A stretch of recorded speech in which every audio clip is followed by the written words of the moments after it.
In April of 1840, the most famous living novelist, Charles Dickens, kicked off an exciting literary experiment that would run for a year and a half and was destined, ultimately, to fail. Or, at the very least, it would not be the success that he was used to. At this point in his career, Charles Dickens had already earned his reputation as the writer of the Pickwick Papers, Oliver Twist, and Nicholas Nickleby.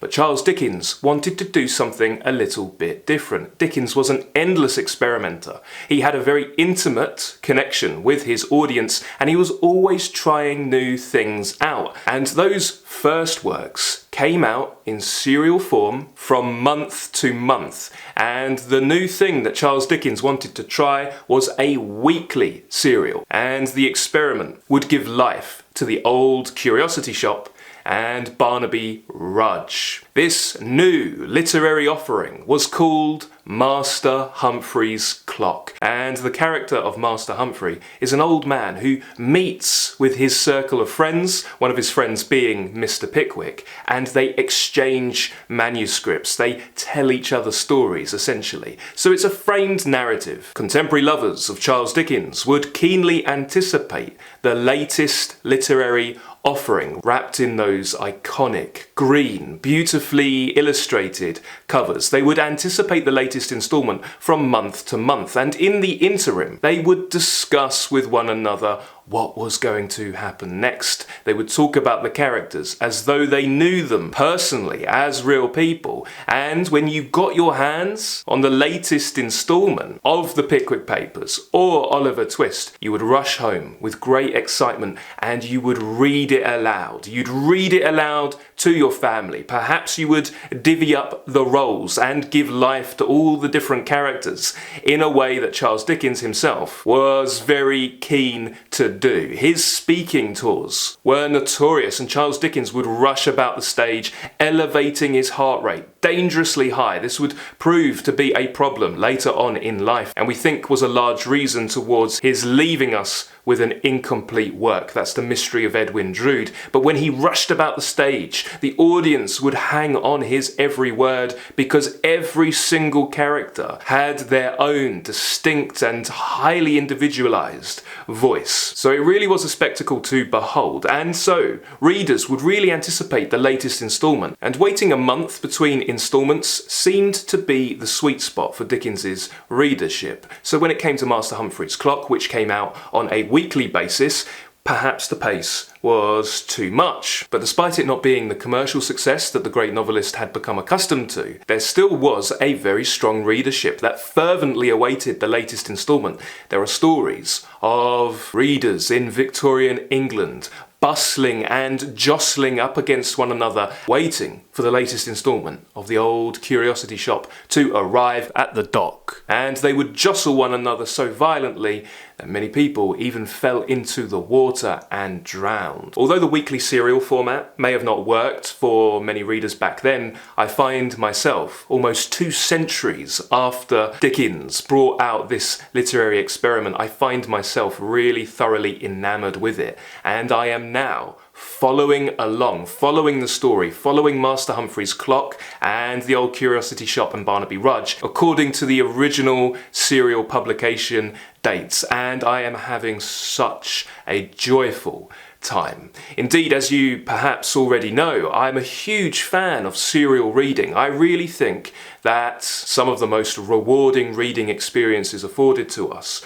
come when we delay our gratification and we deliberately exercise portion control. So you're reading a story, you come to the end of the latest instalment, perhaps it's a cliffhanger, perhaps it's really getting into it and you want to know what happens next. When that happens, you stop and you force yourself to wait. And in that period of waiting, in that period of anticipation, the story stays with you. It runs in the background, or indeed the foreground of your mind. You find yourself talking about it, or talking about the concerns raised by the story and the characters with people in your life. And introducing time to your reading experience is a fantastic way to really live the great books. What do we mean when we talk about living the great books? Well, we're talking about vicarious experience, and we know from endless sociological and psychological studies that we do learn through vicarious experience. And Angus Fletcher was really onto something when he called novels empathy machines. When we bring ourselves fully to our imaginative literature, we are sharpening our powers of empathy and compassion and understanding of other people, because we are frequently being forced to wrangle with situations, ideas, problems, different dilemmas that we might not ostensibly confront in our day-to-day lives. But these extraordinary situations that we encounter in our fiction are meeting of characters who are ourselves or reflections of ourselves. All of this we can extrapolate out and we can bring it to our own lives. That's how we live the great books. But we also need to bring our own wisdom to bear on the works, our own lived experience. And so introducing time, very simply, allows a space to open up in which you live your life. And insights, wisdom takes place on the level of unconscious thought. You cannot force or rush wisdom because you need more things to happen to you. Very frequently when we're enjoying a book over the long term, things will happen in our lives that will suddenly make certain themes click. We'll suddenly understand them, or they'll take on a new resonance. They'll become more robust, more colourful, and they'll have more things to give us when it comes to our own interactions with the world around us. And personally, if we're talking about our top 10 life-changing reading experiences, for me, it would have been my long-term reading of George Eliot's Middlemarch, following the original serialised publication schedule and exercising portion control from book to book, reading the latest instalment when it was deliberately designed to come out, which means it takes one a year to read Middlemarch. Now, Middlemarch is a very big book. It's over 800 pages. Despite it being so big, I find that with first-time readers, once you hit about book 3 of Middlemarch, you really hit a stride because you get to know the characters and you start to take their concerns on as your own. When you get to that point, that inflection point, you could very easily binge it, but it is so much more rewarding to deliberately stretch out the reading experience. And what's the effect? It feels as though you yourself have been living in Middlemarch, and when you come to the end of the book, you recall the story, the characters, as though you are recalling memories from your own lives. I'm reminded of what Nabokov said about old Russians recalling the characters of Anna Karenina, Anna, Stiva, Vronsky. They speak about them as though they were old friends. I absolutely love inhaling great books, but I also, every single year, want to take on no more than perhaps half a dozen or less than a dozen really impactful works that will change me for the better and that I can retain within me. And simply introducing time to our reading is one way to ensure that you do not forget the great works. And when we talk about living the great books, in that imperative, live the great books, I'm reminded that reading effectively helps us to go on living. And serial reading is very, very powerful because you have hope and meaning built into your life. And that might sound ludicrous, but there's a lot to be said about scheduling things to look forward to in your life, having aims on the horizon, having a sense that good things are coming. And we all go through dark times, we all go through ups and downs. We'll have to suffer with grief, we'll have to suffer with depression and anxiety and inner conflict, inner turmoil. All of us in our lives will have to take arms against the sea of troubles. And knowing that there's always something to look forward to is a really powerful thing. And having things to look forward to on the micro level, on the level of our reading, is, I think, no better place to start when it comes to creating things to look forward to in other realms in your life. You can start there. We start with the things we can control. And I love that so much can hang on our readings, on the great books. We can learn to live through how we engage with our books. They say how you do anything is how you do everything. How we read is how we live. And reading effectively helps to keep us alive. It helps to keep us going. Now, perhaps my personal obsession with reading serially is something of an anxiety of belatedness. I very frequently find myself fantasizing and daydreaming and wishing I had a time machine. Not to alter anything in my personal life, but because if I had a time machine, I would immediately go back to Elizabethan England and I would be in the pit of the Globe Theatre on opening night. And I would spend some time in Victorian England, strolling the streets and seeing who picks up those beautiful green copies of George Eliot's Middlemarch. Serial reading is just one method, one tool of engaging with the first reader. And for me, that's a very powerful avenue into great literature. And funnily enough, it is the delaying of gratification and the slowing down of our reading that actually brings about insight rather swiftly, or at least swiftly compared to when we binge a work. We need to go slow in order to go fast. Now recently, I have returned to one of my favourite novels of all time, and that is Cervantes' Don Quixote, and I'm enjoying the Rutherford edition. And I must say, enough time has passed now for me that this has become a different story. Now of course the story hasn't changed, but I have, yeah? And these books are highly reflective of ourselves. And indeed, as Montaigne taught us, the better we know ourselves, the better we know others. And so if we can really understand who we are, and that's essentially what we're doing when we're wrangling with Cervantes or Shakespeare or Tolstoy or Dostoevsky, if we can do that, we can better know other people. But this has become a new book. Yes, it's still very funny, but I'm seeing so many things that I didn't see there during my last reading. And I truly believe that books are physical manifestations of a person's soul. That's why it is rather dangerous when we start banning books or indeed burning books. Heinrich Heine very prophetically told us that where they burn books, they will also ultimately burn people. It's very, very true. If you burn a book, you're burning the essence of a writer's soul. They have really thought through these really compelling ideas about the human experience, and they've put them in the best words available to them. It is a complete distillation of who they are. So these books are like people. And have you ever noticed in your life when you spend some time apart from an old friend, and then many years later you reconnect and you think you've changed? Well, if you find yourself saying that very frequently, that points to you changing. And that's the experience I have returning to The Knight Errant and The Squire. They're like old friends, but they're kind of different. And of course they're not different.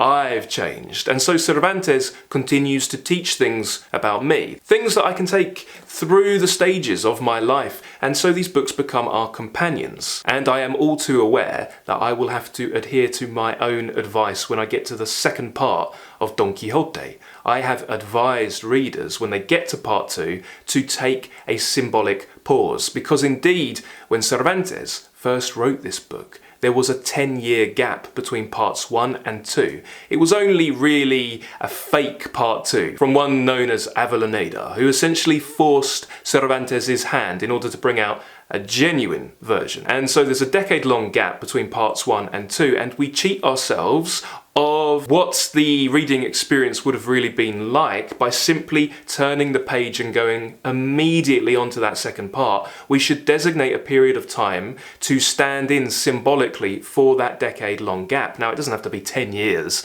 but it could be a month, a couple of months, and then we return to it. And I personally find these symbolic pauses to be incredibly powerful. We spoke about this idea at length in a recent Hardcore Literature podcast, talking about how to approach a special author project. And at the book club at patreon.com/hardcore literature, there is a fantastic discussion being had about special authors. A special author or a special author project is essentially a writer who you have fallen so deeply in love with, you decide, or we might say the decision is made for you, they choose you, you don't choose them. You decide that you're going to read everything they put out, and you do so in chronological order. Now, that symbolic pause is one really powerful tool for such a chronological reading project. So you begin with an author's first work, you take note of when the second work would have come out, and if it came out a couple of years after the first one, you designate some time that will stand in symbolically for those years, rather than simply go straight on to the next one, and in doing so you are connecting with the first reader. You can introduce delayed gratification into anything you're reading. You can source out the original serialized publication for the Count of Monte Cristo and you can follow that along as Alexander Dumas would have actually produced it in real time. You can do this for Henry James's The Turn of the Screw. That's something that I like to do every couple of years or so. I like to follow the original serialization of that story. That's a really good one to do that with, and you get so much more of the power of that story if you do that. I'm also doing this at the moment with Ian Fleming's Bond novels. I have every single one of the Bond novels and I'm tearing through them in order, but also introducing a symbolic pause between books, and that's great fun. Ultimately, one of the writers that I most love introducing time to is of course Charles Dickens. When you introduce time, you're essentially saying, I do not want you out of my life. I want you to always be there. I don't want the story to end. And so we do something really special every year at the Hardcore Literature Book Club. We have a secret Dickens novel. And so that comes at the end of the year. We reread A Christmas Carol and we joyfully tear through one of his books. The first one we did that with was Great Expectations, which was my personal entrance novel to Dickens's heterocosm. And then this year gone, we did that with The Mystery of Edwin Drood, which really presented quite a challenging reading experience because, as you may know, it was incomplete. And so we had to think about the nature of reading incomplete narratives and even attempting to complete the story ourselves. And this year, we're going to very joyfully tear through another Charles Dickens, which at this moment in time still remains a secret. But returning to Master Humphrey's Clock, let me show you my edition. So I'm very fortunate to have some first editions. These copies, or at least the pages contained herein, were the very pages that came out from the 4th of April 1840 all the way through to December 1841. So it's very, very old and I have to be very, very careful. Now I don't have the actual loose leaf weekly editions. Those are very rare. I have the bindings after the fact. What would typically happen is Dickens would produce a huge run over the course of a little more than a year. His stories would run for a very long time and very frequently the events were aligned with the seasons, and so if it's Christmas time in real life, in your life, and the latest instalment has come out around Christmas time, you'll see that the characters are very much in the same season as you. That's one of the joys of doing this project. You can really live in the world. But if he did a monthly, say, he'd bring out 20 copies over the course of 20 months, and that last copy would be sort of a double bill, and it would contain the frontispiece and you could take it to a binder. You would get those editions bound up in these beautiful volumes for your own personal library. And so that's what I have here. I have 3 volumes that bind together Master Humphrey's Clock, the frame narrative, the Old Curiosity Shop, and Barnaby Rudge, and they are absolutely gorgeous. You can see here some embossing, some gold embossing, depicting Master Humphrey's Clock. Let's have a little look inside. And so the very first thing you can see is a striking illustration. These illustrations are beautiful. They're by George Cattermole and Hablot Brown. And you can see that this was published in London by Chapman and Hall. It really is the illustrations that take the reading experience to the next level. I will, because I have the time, if I'm following a weekly or indeed monthly serial, I will slow down and just pore over those illustrations, really appreciate them. And because you're taking the time, because you're delaying your gratification, you can reread as well. You don't have to rush through the instalment. You can really slow down. You can really relish it. You can choose to stretch it out for the week, for the month, or you can inhale it and then reread it again and then spend some time enjoying the pictures. And these pictures really are a treat, aren't they? I really like that one. Let's have a little flip to the beginning of the Old Curiosity Shop. I find that with Master Humphrey's Clock, you can feel that Dickens is kind of trying to find his story, he's trying to find his pace, he's trying to get into a work, and we can almost see inspiration unfold. But you can see he finds the story for the old curiosity shop, and once he breaks into it, Master Humphrey then steps away. I love the beginning of the old curiosity shop. It goes like this. Night is generally my time for walking. In the summer, I often leave home early in the morning and roam about the fields and lanes all day, or even escape for days or weeks together. But saving in the country, I seldom go out until after dark, though heaven be thanked, I love its light and feel the cheerfulness it sheds upon the earth, as much as any creature living. And of course, as you may know, Dickens was a lifelong insomniac, and he would walk through London through the night, and one should imagine that this gave life to many of his stories. The walking through the streets at night, he could think about the characters and stories could take shape in his mind, and he knew London like the back of his hand, and we really get that sense when we read Dickens. We really find ourselves situated in London. And for one who used to live in London, it makes me rather nostalgic for the city. Here's Dickens talking about Covent Garden Market at sunrise, in the spring or summer, when the fragrance of sweet flowers is in the air, overpowering even the unwholesome steams of last night's debauchery, and driving the dusky thrush, whose cage has hung outside a garret window all night long, half mad with joy.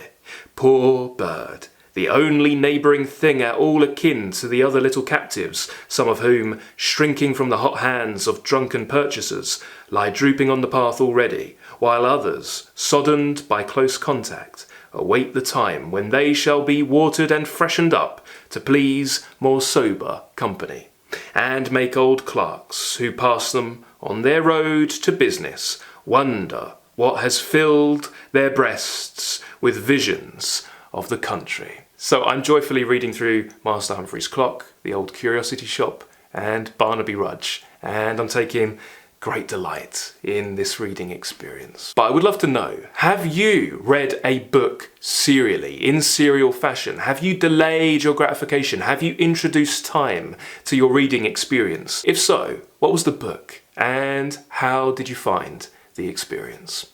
Thank you very much for watching today, and happy reading, everybody. Bye-bye for now.